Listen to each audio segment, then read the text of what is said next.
मित्र हो, श्रीकृष्णांचा हा गोड आणि प्रेरणादायी संदेश तुमचं आयुष्य बदलू शकतो।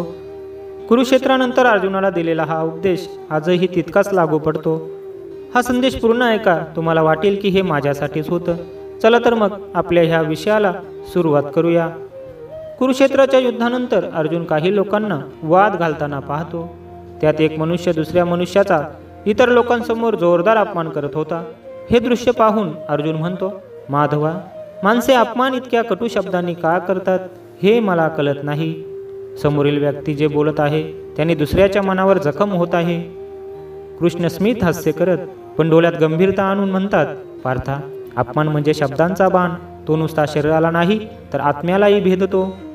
कृष्ण अर्जुनाला एक जुनी कथा सांगतात। एका गावात दोन मित्र होते, एक श्रीमंत पण अहंकारी, दुसरा गरीब पण आत्मसन्मानी। श्रीमंत मित्र नेहमी गरिबांचा लोकांसमोर अपमान करत असे। तुझ्याकडे काहीच नाही, तुझी किंमतच नाही। एक दिवस गरीब मित्र निघून जातो आणि वर्षानुवर्षे मेहनत करून गावात परत येतो, पण आता तो विद्वान, आदरणीय आणि सन्मानी व्यक्ती झालेला असतो। आणि दुसरा मित्र वडिलोपार्जित संपत्ती स्वतःचा मोठेपण सिद्ध करण्यात गमावून बसलेला असतो आणि तरीही त्याला जे मोठेपण हवं होतं ते मिळालंच नव्हतं। गावात गरीब मित्राचा सन्मान होतो आणि जुना श्रीमंत मित्र लोकांच्या नजरेत लहान होतो। जो दुसऱ्याचा अपमान करतो तो स्वतःची प्रतिष्ठा कमी करतो, जो दुसऱ्याला सन्मान देतो त्याचं नाव युगानुयुगे स्मरलं जातं। पार्था, लक्षात ठेव, दुसऱ्याचा अपमान करणाऱ्याला 3 शिक्षा मिळतात। लोकांचा विश्वास हरवतो, देवाचा आशीर्वाद दूर जातो आणि अंतःकरणात शांतता उरत नाही। शब्द हे शस्त्रासारखे असतात, ते उपचारही करू शकतात आणि जखमही करू शकतात।